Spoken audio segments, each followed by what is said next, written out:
राम राम। चौपाल देखभाल सभी बहन भाइयों को घणो घणो स्वागत।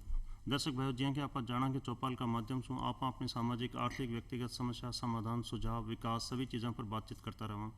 आज भी अपन बात कर सकते अपने किसान भाइयों के लिए, किसान भाइयों की समृद्धि के लिए। ज्यां कि आप जाना कि हर सेक्टर में एक विकास की गंगा आपने बहती रही है। भारत एक विकासशील देश है और बहुत तेज़ी से विकास कर भी रहे हैं, लेकिन खेती जो माँ की अर्थव्यवस्था की मुख्य रीढ़ है बी में जो तेज़ी अपन देखनी चाहिए जैसे कुछ महीना में कमी है।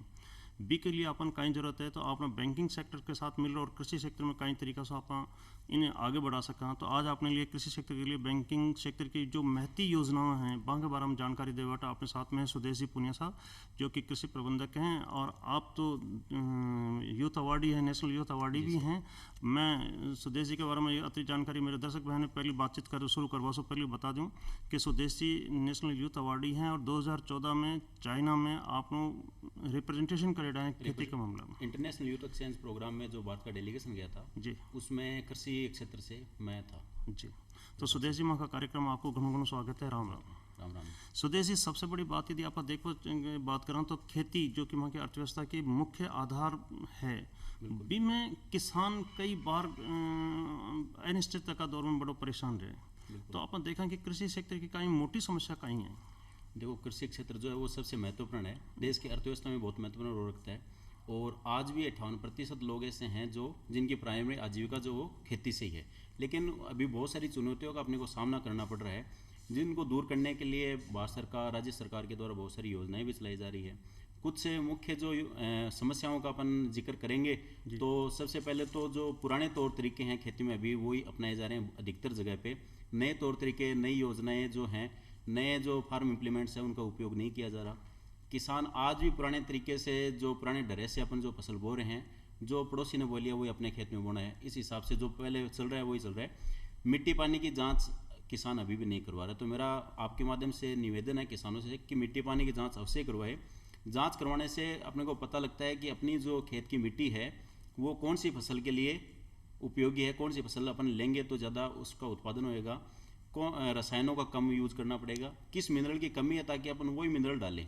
अदरवाइज अन्यथा क्या होता है, किसान अंधाधुंध जो है अपने रसायनों का प्रयोग करते हैं जो ना केवल मिट्टी के लिए बल्कि अपने स्वास्थ्य के लिए भी नुकसानदायक होता है। दूसरी चीज़ अपन देखें तो अभी भी ट्रांसपोर्टेशन की सुविधा किसान के पास अच्छे से है नहीं।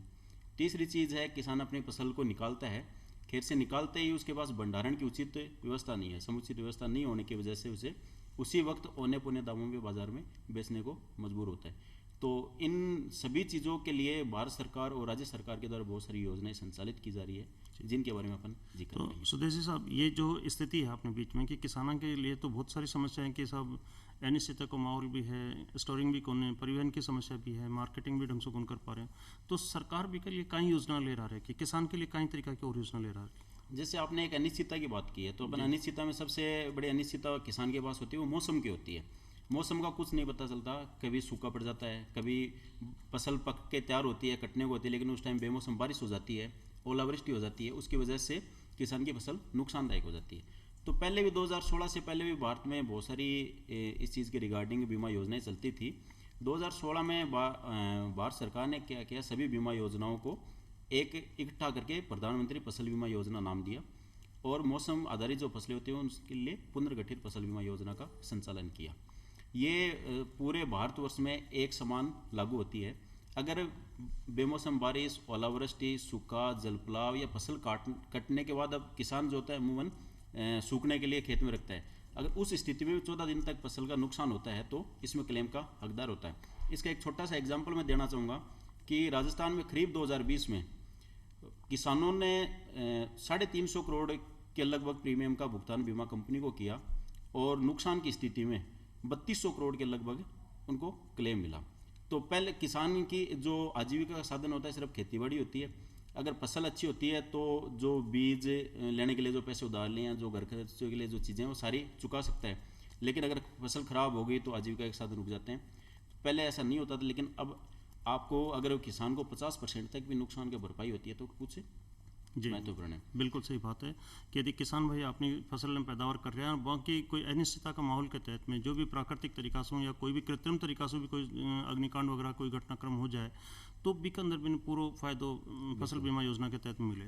दर्शक भाई और स्वदेशी साहब मेहमा का दर्शक भाई के लिए ये भी पूछना चाह रहे हैं कि एक्चुअली बैंकिंग सेक्टर में आप यदि दूसरी बात करूँ तो मैं क्या वो चाह रहा हूँ कि कृषि सेक्टर में माने निवेश देखभाल बहुत कम मिले, मतलब इन पूंजी को लागत या पूंजी को इन्वेस्टमेंट बहुत कम करो जाए, क्यों ऐसी कई स्थिति है? आप देखो बिजनेस में बहुत अच्छे है, आईटी सेक्टर में बहुत अच्छे है, और दुनिया भर का सेक्टर जितना भी कॉमर्शियल सेक्टर है हम सब में इन्वेस्टमेंट बहुत अच्छे लग रहे हैं, लेकिन कृषि सेक्टर में इन्वेस्टमेंट बहुत कम है, जबकि माँ को कृषि ही माँ की मुख्य अर्थव्यवस्था है।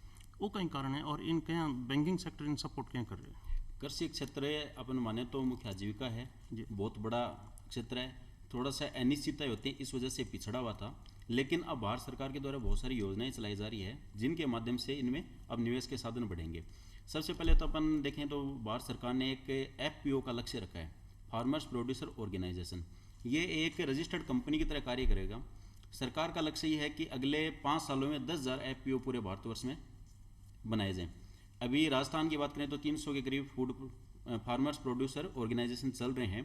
किसान इसमें अपने एक एरिया के किसान 200-300 किसान मिलते हैं, वो एक कंपनी रजिस्टर करते हैं, इसमें बैंक के माध्यम से ऋण की सुविधा लेते हैं, नाबार्ड इसमें सहयोग करता है जो सब्सिडी भी उनको प्रदान करता है।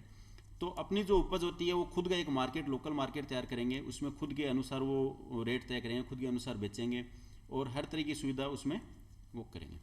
यानी कि किसान भाई के लिए अब बहुत अच्छी व्यवस्था बढ़ी है कि बन खटे बेचवा की वो बहुत ज़्यादा टेंशन लेवा की जरूरत नहीं। बिल्कुल बिल्कुल स्वदेशी साहब, तो मैं अब जानना चाह रहा कि आज बैंकिंग सेक्टर से सीधा सीधा किसान आप कई तरीका से योजनाओं से लाभान्वित कर पा रहे हैं? अपन सबसे मुख्य योजना अगर माने तो किसानों के लिए सबसे आजीविका का जो साधन बना वो किसान क्रेडिट कार्ड बनाए।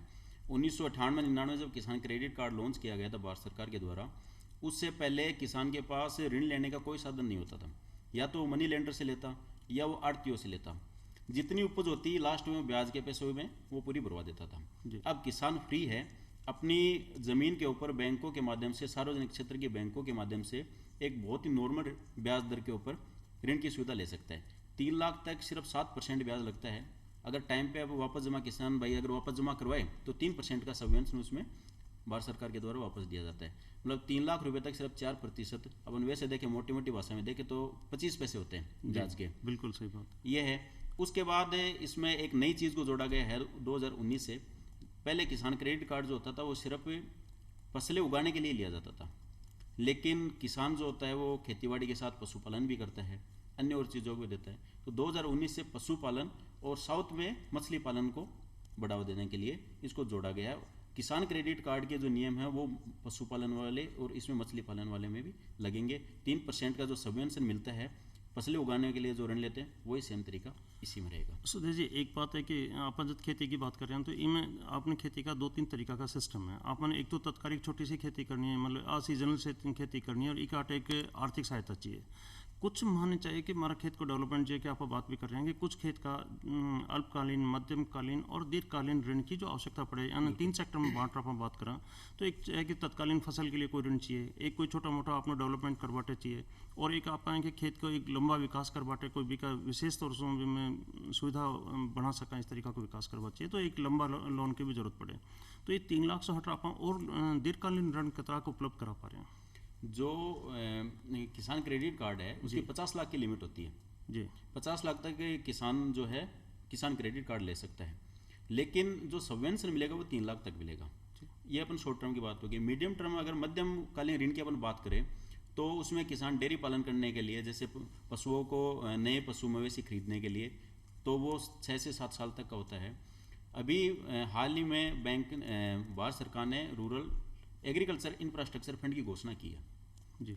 1 लाख करोड़ का लक्ष्य निर्धारित किया है, जिसमें दीर्घकालीन ऋण जो हैं वो उपलब्ध करवाए गए जाएंगे। साथ ही आज बैंकों के माध्यम से हर प्रकार की लोन की सुविधा है किसानों के लिए। अगर कोई फार्म इम्प्लीमेंट खरीदना चाह रहा है, ट्रैक्टर खरीदना चाह रहा है, कुछ और, तो उसके लिए भी है। कोई एग्रीकल्चर प्रोसेसिंग यूनिट लगाना चाह रहा है किसान, तो उसके लिए भी बैंकों के माध्यम से ऋण की सुविधा है। और इसका मोटा मोटा मैंने एग्जाम्पल ये देख सकते हैं कि 1951 में जब भारत आज़ाद हुआ था, उसके बाद जो प्राइवेट सेक्टर बैंकें थी, 47 में आज़ादी के बाद 1951 तक प्राइवेट सेक्टर बैंकें थी, तब एग्रीकल्चर का सिर्फ 2.1% लोन एग्रीकल्चर सेक्टर को दिया गया था जी। प्रथम नेशनलाइजेशन जो बैंकों का 1969 में हुआ, तब तक वो 2.1% तक ही रहा, उससे नहीं बढ़ा जी। आज अपन देखें कृषि क्षेत्र को बढ़ावा देने के लिए तो 9,61,000 करोड़ जो लोन है वो कृषि क्षेत्र में दिए गए हैं। कोरोना काल की बात करें तो 81,000 करोड़ की ऋण की सुविधा जो किसानों को कोविड के टाइम में बैंकों ने दी है। जी, यानी कि देश की आज़ादी के समय जो खेती की स्थिति थी और बहुत विकास लिए बहुत सारा प्रयास किया जाता रहा कि खेती मांग की बढ़ती रहे, जबकि मांग की 80% जनसंख्या देश की आज़ादी के समय में खेती के ऊपर निर्भर कर रही है। आज की स्थिति में ज़्यादा पानी की जरूरत पड़ रही है, ज़्यादा आप बैंकिंग सेक्टर से योगदान कर रहे हैं। आज बैंकिंग सेक्टर ने में 2 सेक्टर में बांट देख रहे हैं। एक कोऑपरेटिव तरीका से वहाँ की बैंकिंग सुविधा उपलब्ध हो पा रही है, एक नेशनलाइज बैंकों की भी एक जिम्मेदारी है कि वो किसान के कंधा से कंधों मिलकर काम करे और बिना आवश्यकता के समय सहयोग करें। नेशनलाइज बैंक और कोऑपरेटिव बैंक के बीच में कई डिफरेंस है, और साथ में नेशनलाइज बैंक वहाँ का किसान भाई के कई तरीका से मदद कर पा रहे हैं। नेशनलाइज बैंक और कोऑपरेटिव तो राज्य सरकार के नियंत्रण में होती है, जिनके द्वारा राज्य सरकार ऋण वितरित करती है, और नेशनलाइज बैंक के जो होते हैं वो भारत सरकार के अंडर में आती हैं, भारत सरकार के द्वारा दिया जा रहा है। नेशनलाइज बैंकों का जो एग्जांपल मैंने आपको दिया था कि कृषि क्षेत्र में बढ़ चढ़ के ऋण को वितरित किया जा रहा है। इसी चीज़ में एक चीज़ और जोड़ूंगा मैं कि जैसे ग्रामीण क्षेत्र में शाखाओं का अपन देखें तो 1951 में सिर्फ 524 शाखाएं ग्रामीण क्षेत्र में थी पूरे भारत में। 1967 में सिर्फ 1247 ब्रांचें होती थी सिर्फ ग्रामीण क्षेत्र में, बाकी होती थी क्योंकि जो प्राइवेट सेक्टर उसका काम होता है प्रॉफिट अर्निंग का, सिर्फ वो प्रॉफिट के लिए काम करता है, तो वो उनको मिलता है कॉरपोरेट लोन से, जो बड़े लोन होते हैं। एग्रीकल्चर या प्राइवेट सेक्टर लोन जो है वीकर सेक्शन को है, उसको लोन देने पे किसी प्रकार का बैंक को फायदा नहीं होता, सिर्फ नो प्रॉफिट नो लॉस पे काम किया जाता है। ठीक है, तो इस चीज़ को बढ़ाते हुए अब 31 मार्च 2021 में 52,000 से ज़्यादा शाखाएं जो हैं वो ग्रामीण क्षेत्र में काम कर रही हैं। 99.8% भारतवर्ष के गांव ऐसे हैं जिनके 5 किलोमीटर के रेडियस में या तो कोई बैंक की शाखा है या एटीएम है या फिर कोई बिजनेस जो कॉरेस्पोंडेंट है वो काम कर रहा है। तो जो बैंक की सुविधा किसानों को पहले नहीं मिल पाती थी, वो सार्वजनिकरण होने से बैंकों के वो उनके घर तक वो सुविधाएं पहुंच गई है। सुदेश जी, ये बात भी देखने में मिली कि आप पहले से यदि आप शुरुआत की बात करें, हालांकि अब काफ़ी कुछ नेशनलाइज बैंक को ही महत्वपूर्ण योगदान है आज की तारीख में। पहले नेशनलाइज बैंक एग्रीकल्चर इन्वेस्टमेंट या एग्रीकल्चर लोन करवा में बड़ा संकोच करता, आज वह बड़ी बढ़ चढ़ रही चीज़ में लोन करवा की व्यवस्था में है और महत्वपूर्ण भूमिका निर्वाह कर रहे हैं। ये परिवर्तन ने आप और आगे कहीं बढ़ा सका? पहले जो बैंक के इन्वेस्टमेंट में पार्टिसिपेट नहीं करती थी, क्योंकि कोई भी अपने को प्रोसेसिंग यूनिट लगानी है, कुछ भी इन्वेस्टमेंट के तौर पे अपने को यूनिट लगानी है, तो उसके लिए सबसे ज़रूरी है प्रशिक्षण। तो पहले सबसे बड़ी समस्या यही थी कि किसान जो था वो प्रशिक्षित नहीं था, प्रशिक्षण देने के साधन नहीं थे। आज सबसे ज़्यादा तो कृषि विभाग जो है वो किसानों को प्रशिक्षण दे रहा है। बैंकों के माध्यम से rural self employment training institute होते हैं, फार्मर्स ट्रेनिंग इंस्टीट्यूट होते हैं, जिनके माध्यम से किसानों को जो मॉडर्न चीज़ें हैं उनके लिए प्रशिक्षित किया जाता है। अगर किसान को पता है कि भाई पोली हाउस में किस तरीके से काम करना है, तो उसके बाद बैंक आसानी से उसको ऋण की सुविधा देगी, क्योंकि वो किसान प्रशिक्षित है तो खुद भी कमा सकता है और बैंक का लोन वापस भी रीपे कर सकता है। जी, बिल्कुल सही बात वो है। खुद पे एक बोझ नहीं रहेगा, ये चीज़ है। इसके अलावा कृषि विभाग की बहुत सारी जो जानकारी हैं वो भी अपन किसान भाइयों के साथ साझा करेंगे। जी, कृषि विभाग की आप एक जानकारी के तौर पर ये भी चाह रहे हैं कि किसान भाई जब आपको मूल काम कृषि करे तो निश्चित रूप से कृषि के साथ वो कुछ और काम भी करे, जहाँ पशुपालन करे, जहाँ हमारा आप केरल की बात करें कि बेटे मत्स्य पालन भी खेती का ही तरीका को एक रूप भी के साथ जोड़ रखे या रोजगार के साधन के तौर पर जोड़ रखे। ये तरीका से आज किसान और किसान को परिवार जब आगे बढ़े तो भी का बच्चा और भी के संतान जो आगे डेवलपमेंट करना चाह रही है, वह रोजगार ने भी खेती से भी जोड़े और आपका सेल्फ योग्यता के आधार पर भी कुछ हासिल करना चाहे। किसान ने खुद की किसानी आटे तो ऋण चाहिए, लेकिन बिका रोजगार का और साधन कहीं पैदा कर सके, बिका खुद का परिवार के लिए वह रोजगार का साधन अपने लिए कतरा महत्वपूर्ण है। कृषि वानिकी एक चीज़ होती है जिसमें किसान जो है मिक्स्ड फार्मिंग के माध्यम से कम एरिया में ज़्यादा प्रॉफिट ले सकता है जी, जिसमें किसान खेती भी कर रहा है, बीच में पेड़ पौधे भी लगा सकता है। इस प्रकार के टाइप जो लॉन्ग टर्म में जाके 10 साल बाद 15 साल या 20 साल बाद जाके उनको वो प्रॉफिट के तौर पे देंगे जी। इसके अलावा डेयरी पालन को बढ़ावा देने के लिए भी है। और अपन बात करें तो अभी हाल ही में 1 डिस्ट्रिक्ट 1 प्रोडक्ट जो है भारत सरकार ने लॉन्च की है। इसके माध्यम से हर जिले में जिस फसल का सबसे ज़्यादा उत्पादन होता है, जैसे सीकर में प्याज हो रहा है, बीकानेर में मूंगफली हो रही है, नागौर में नागौरी मेथी हो रही है। अब नागौरी मेथी विश्व प्रसिद्ध है, लेकिन उसका जो समुचित लाभ जो है वो किसान को नहीं मिल पाता, क्योंकि किसान के पास एक ही ऑप्शन होता है कि उसको उगाना है, काटना है और उसके बाद बेचना है। लेकिन इन्वेस्टमेंट के तौर पे अगर सरकार उनको सुविधाएं दे रही है जिसमें 25-35% तक सब्सिडी है, तो वो यूनिट लगाएंगे तो जाहिर सी बात है कि खुद भी उसमें अर्निंग करेंगे और रोजगार के साधन भी, दूसरों के लिए रोजगार के साधन भी पैदा करेंगे। जी, मैं क्या बता रहा हूँ कि वन डिस्ट्रिक्ट के तहत में जिस जिला में जिस तरीका का उत्पादन आपन मिल रहा है, भी तरीका का आप उत्पादन में बढ़ावा दे रहे हैं। एक स्थिति है कि विशेष तरीका को उत्पादन आदमी को मिले, जहाँ आंवला का उत्पादन बहुत अच्छे है, जोधपुर में मिर्ची का उत्पादन बहुत अच्छे है, जहाँ नागौर में मेथी का उत्पादन बहुत अच्छे है। का एक बाई प्रोडक्ट्स और चले जो स्वास्थ्य के लिए भी बहुत अच्छा रहे, वहाँ के लिए भी अपन लोन वगैरह उपलब्ध करा रहे हैं किसान बिल्कुल। भाइयों जो प्रोसेसिंग यूनिट है उसमें अलग अलग टाइप के अपन एक्टिविटी करने के लिए ले सकते हैं कि उसको अपने को पैकिंग करनी है या उसको ग्रेडिंग करनी है या उसके बाई प्रोडक्ट बनाने हैं। जो जिस चीज़ में अपन सुटेबल है उस चीज़ के लिए अपन उसमें लोन की फैसिलिटी ले सकते हैं। जी। स्वदेशी एक और आओ कि आपने भूमि की मात्रा बड़ी कम होती जा रही है देश में। बें तो आप देखा कि आपने देश की जितनी जनसंख्या है और जितनी भूमि है वह विश्व स्तर से देखा तो बड़ो रेशो बहुत आपने कमजोर है। लेकिन फिर भी राजस्थान का मामला में यदि आप बात करें तो अपने राजस्थान में आपने खेती बहुत है, जमीन बहुत है। आपने खेती ने लाभदायक बना बाटा आप एक कहीं आर्थिक संसाधन कहीं जुटा सका कहीं आप किसान और मोटिवेट कर सकेंगे वो और बढ़िया तरीका से आपकी खेती ने उन्नत कर सके। किसानों को सबसे ज़रूरी तो ये है कि जो भारत सरकार के द्वारा, राज्य सरकार द्वारा जो योजनाएं चलाई जा रही है, कृषि विभाग जिन योजनाओं का संचालन कर रहा है, जिन ट्रेनिंग प्रोग्राम का ऑर्गेनाइजेशन संचालन कर रहा है, उनको अटेंड करना चाहिए। उनके माध्यम से पता लगेगा कि भाई अपने किस क्षेत्र में नए काम कर सकते हैं। जी। स्वदेशी सबसे बड़ी बात यह है कि किसान तो सादा आदमी है, पढ़ाई लिखाई भी जतरी समझ में आओ जतरी वो कर ही ले। आजकल प्रशिक्षण की भी बात जटा तक आप करी कि किसान पढ़ लिख भी आपकी मेहनत न सो या मेहनत का तरीका से आपकी खेती में आगे बढ़ा रहे हैं। बच्चों को रोजगार बांग को जोड़बो आप भी कि फिर आप दोबारा बात करना चाह रहे हैं कि बच्चों का रोजगार के लिए भी कि एक चिंता बनी रहे जो शायद भी का खेती का व्यवसाय से जुड़ेड़ी भी हो सके और कुछ अलग तरीका की भी हो सके। तो बिना आपका रोजगार के साथ जोड़ बाटे आप बच्चों का लिए लोन वगैरह बैंक पढ़ाई लिखाई के लिए बैंक और आगे उन्नति करवा के लिए मूल किसान के साथ में बच्चों का विकास के लिए भी लोन वगैरह की उपलब्धता कराऊँ। जो एजुकेशन लोन की जो सुविधा होती है वो ना केवल नौकरी पेशा करने वाला या कॉरपोरेट आदमी ले सकता है, वो उसमें किसान भी ले सकता है। उसके अलावा भारत सरकार के द्वारा जैसे अम्बेडकर नेशनल स्कॉलरशिप प्रोग्राम चल रहा है जिसमें 7.5 लाख रुपए तक की जिनकी आय होती है, चाहे वो किसी भी प्रोफेशन से जुड़ा हुआ हो, उनको सब्सिडी के ऊपर कम ब्याज दर पे एजुकेशन लोन प्रोवाइड करवाया जाता है हायर एजुकेशन के लिए। और हायर एजुकेशन के लिए ना केवल सिर्फ भारत में, वो बाहर अब्रोड भी जा सकते हैं।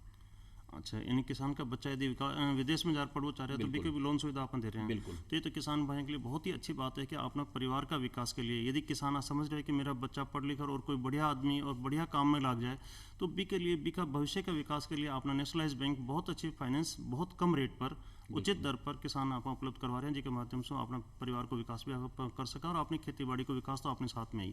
सुदेश जी, एक बात और भी है कि किसान की मोटी समस्या में है कि जहाँ परिवहन की सुविधा को बिकन उत्पादन तो खूब सारा होगा और अब वो बेच कौन पा रहे हो, मंडी तक पहुंचा कौन पा रहे हो और भी की मजबूरी का होना पुनः दाम में बेचना पड़ रहे हैं। ये भी एक अध्ययन की जरूरत है कि एक अंदर अपन किसान ने कई तरीका से मोटिवेट कर सका, कई तरीका से सुविधा अपन भी तक पहुंचा सका और जो संसाधन है बी को आज भी सर्वोत्तम उपयोग कैसे कर सके। इसके बारे में अपने दर्शक भाइयों से अपना शेयर कर। बिल्कुल, ये सबसे बड़ी समस्या है क्योंकि जितना उत्पादन हो रहा है उसमें से हर साल 15 से लेके 20% तक उत्पादन खराब हो जाता है, सिर्फ और सिर्फ ट्रांसपोर्टेशन की सुविधा ना होने की वजह से और भंडारण की उचित व्यवस्था नहीं हो पाने की वजह से। ट्रांसपोर्टेशन के लिए तो मैं आपको एक योजना के बारे में बताता हूँ कि कृषि विभाग के द्वारा फार्म इम्प्लीमेंट्स की एक योजना चल रही है।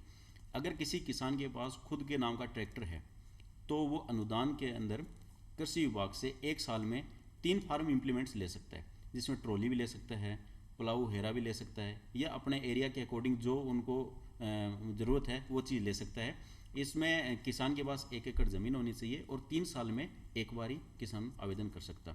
उसके अलावा सार्वजनिक क्षेत्र की बैंकें जो हैं वो आज किसान के हर इम्प्लीमेंट पे लोन की सुविधा प्रदान कर रही है कम ब्याज दर पे। प्रायोरिटी सेक्टर में क्योंकि कृषि लोन जो है वो कैटेगराइज होता है और प्रायोरिटी सेक्टर को भारत सरकार के नियमानुसार एक प्रॉफिट का एरिया नहीं मान सकते, बैंक उसको एक आर्थिक सहायता का मुद्दा मान सकते। जी सुदेश जी, आपने तो चाइना की यात्रा करी है, भारत का प्रतिनिधि बन गया और बटे जा रहे थे खेती का, बटे भी देखा और अठे की खेती भी देख पा रहे हो। कई अंतर है कि विदेशी किसान कई तरीक़ा से ज़्यादा काम कर रहे हैं और वहाँ का किसान भी के बारे में अतरो क्यों नहीं समझ पा रहा है, क्यों नहीं भी लक्ष्य तक कौन पहुँच पा रहा है? कई अंतर है, कई देख पाने मिल रहा है आपने? अपन जो मैंने स्टार्टिंग में आपको कहा था कि अभी भी अपन आधुनिक जो तरीके हैं, तौर तरीके हैं, उनको अपना नहीं पा रहे हैं। अपना भारत के किसान का जो लक्ष्य रहता है वो ज़्यादा से ज़्यादा ज़मीन को बोना रहता है। जी। और चीन में जो है वो कम ज़मीन में उत्पादन पे ज़्यादा रहता है, उनका प्रोडक्टिविटी पे ज़्यादा होता है कि अपन कम जगह पे उत्पादन कैसे कर सकते हैं। जबकि चाइना के पास तो ज़मीन भी बहुत है। बिल्कुल ज़मीन बहुत है, लेकिन कम अभी लेबोरेटरी तक अपन पहुँचे नहीं है। वहाँ पे लेबोरेटरी में भी जो अनाज है, फल और सब्जियाँ जो हैं उनका उत्पादन किया जा रहा है। हाइड्रोपोनिक एक पद्धति होती है जिसमें आप इस बंद कमरे में भी इतना उत्पादन कर सकते हैं कि शायद अपने भारत में 1 एकड़ या 2 एकड़ में नहीं कर पाए। तो उन पद्धतियों को अपनाने की बहुत ज़रूरत है। दूसरी चीज़, जो रसायनों का उपयोग कर रहे हैं उन चीज़ों को अपने को ख़त्म करना पड़ेगा। ऑर्गेनिक खेती पे अपने को आना पड़ेगा। पुनः कम बजट में अपने को अधिक से अधिक उत्पादन लेने की आवश्यकता है। एक मार्केटिंग की भी आवश्यकता के लिए आप चूंकि यातायात का साधन की बात करें तो एक मार्केटिंग के बारे में किसान आप कहीं संदेश दे सकें कि वो आपका काम ने क्या पूरा करे, मार्केट भी के नज़दीक क्या आए या वो मार्केट तक क्या पहुंच सके, बिना उपभोक्ता को कहीं पता चला और उपभोक्ता तक किसान क्या आ सके, ये के बारे में आपको बिल्कुल ये सबसे बड़ी चीज़ है। अगर कोई गांव में ढाणी में बैठ के कोई किसान आजकल मशरूम की खेती का भी उत्पादन कर रहे हैं और तरह की चीज़ों का, तो वहाँ तक कैसे बायर पहुँचेगा, उस चीज़ के लिए भारत सरकार ने 2016 से ई-नम इलेक्ट्रॉनिक प्लेटफॉर्म पे का लॉन्च किया है, जिसपे इलेक्ट्रॉनिक मंडियाँ बनाई है। किसान घर बैठे अपनी जो उपज है उसकी डिटेल डाल सकता है कि मेरे पास ये उपज मैंने ली है, इस पे ये फैसिलिटीज़ है, इतने में बेचना चाहता हूँ। और इलेक्ट्रॉनिक माध्यम से ऑल ओवर इंडिया में कहीं भी कोई भी बायर बैठा हुआ वो सूचना लेके उनसे डायरेक्ट सेल भी कर सकता है, बाई भी कर सकता है। सुदेश जी, चूँकि वहाँ का किसान माँ की धरोहर है, माँ की अर्थव्यवस्था का मुख्य रीढ़ है और बिका मुख्य कृषि कार्य के साथ साथ में बिका जो सब्सिक्वेंट यानी सहायक कार्यवाही है वह भी इस देश की अर्थव्यवस्था में बहुत महत्वपूर्ण योगदान करे। स्त्री और पुरुष, बच्चा, परिवार सहित और आसपास का लोगों ने भी रोजगार को मुख्य साधन आज माँ के साथ कृषि के साथ जुड़े रहे। मैं वहाँ का किसान भाई ने असो कहीं संदेश दे सका, असी कहीं समझाइश कर सका, विशेष तौर से जबकि आप विदेश में भी चीज़ में प्रतिनिधित्व के तरीका से देख चुके हैं और वहाँ के देश में भी देख रहे हो और आप तो खुद भी किसान पुत्र हैं, तो वहाँ का किसानों की समृद्धि ने बढ़ावट है, आप कहीं संदेश दे सकें अपने किसान भाई ने? मेरा किसान भाइयों को यही संदेश है कि आधुनिक तौर तरीकों को अपनाना चाहिए। कृषि विभाग के द्वारा जीरो बजट नेचुरल फार्मिंग का प्रशिक्षण दिया जा रहा है, वो प्रशिक्षण लेके अपने को ऑर्गेनिक खेती की तरफ पुनः आना चाहिए। कृषि विभाग की बहुत सारी योजनाएं हैं, भारत सरकार की बहुत सारी योजनाएं हैं, जिनमें से अपन कुछ योजनाओं का जिक्र कर देता हूं मैं अंत में, उनका अपने को लाभ लेना चाहिए। जैसे किसान भाई के खेत की सुरक्षा के लिए तारबंदी के लिए भी कृषि विभाग के द्वारा अनुदान दिया जा रहा है, जिसमें 40,000 रुपये तक अनुदान मिलता है। अगर अपने को ड्रिप इरीगेशन लगाना है, आज सबसे बड़ी जो मुख्य समस्या वो जल की है, क्योंकि भूजल जो है वो नीचे जा रहा है। तो ड्रिप इरीगेशन ऐसी पद्धति है जिसमें अगर एक बूंद काम में ले जा रहे तो उसका 97% तक उपयोग होता है, 3% ही इवेपोरेट हो पाता है या नुकसान हो पाता है।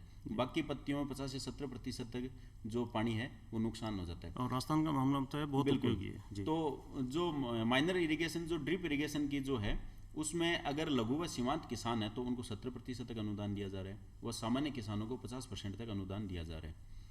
ये सारी की सारी सुविधाएं ऑनलाइन है, फरवरी मार्च से शुरुआत हो जाती है और पूरे वर्ष पर्यंत चलती है। और राजस्थान सरकार का जो राज किसान पोर्टल है उस पर ऑनलाइन आपको आवेदन करना होगा। इसके अलावा और भी जो भारत सरकार के अनुदान की योजनाएं, जैसे डेयरी फार्म के लिए है, या भेड़ बकरी पालन के लिए है, या बाग बगीचा लगाने के लिए अनुदान की योजना है, आज कृषि के हर एक सेक्टर के लिए अनुदान की योजनाएं चल रही है, या तो राज्य सरकार चला रही है या केंद्र सरकार चला रही है। नाबार्डो के माध्यम से उनका संचालन होता है, कृषि विभाग के द्वारा संचालन होता है और बैंक के माध्यम से उनका संचालन होता है। तो जानकारियां अपने को संग्रहित करनी चाहिए और प्रशिक्षण लेके, लोन की सुविधा लेके अपन अपने बिजनेस को, धंधे को, जो कृषि के क्षेत्र को है उसको आगे बढ़ा सकते हैं। फसल बोना और काटने तक ही अपने को सीमित नहीं रहना चाहिए। काटने के बाद उसको किस मार्केट में बेचना है, किस रेट में बेचना है, क्या क्या अपन इससे बाई प्रोडक्ट बना सकते हैं, ये सब किसानों को खुद को तय करना चाहिए। किसान भाई जी के देख पा रहे हो कि आपने परंपरागत रूढ़िवादी तरीका से जो अपन खेती विकास कर रहे हैं जिसके माध्यम से अपन आपको परिणाम पूरा कौन मिल रहा है। तो निश्चित बात है कि अपन आधुनिक संसाधनों को उपयोग करना है, आधुनिक तकनीक को यूज़ करना है, और जो भी राज्य सरकार भारत सरकार जतरी योजना अपना भला के लिए चला रखी है, अपना कल्याण के लिए चला रखी है, वहाँ सबको आप उपयोग भी करा, वहाँ को यूज़ करा, वहाँ को लाभ उठावा। एक ही साथ में ही अपनी समृद्धिशालीता अपनी बढ़ सके। आप लोग किसान निरंतर प्रगतिशील रहे बी की शुभकामना के साथ आज ई चौपाल में ठहरे हुआ विराम, आज ही वार्ता में विराम, नई चौपाल में नई वार्ता के साथ फिर उपस्थित हो जाए। जब तक के लिए विदा, धन्यवाद, राम राम।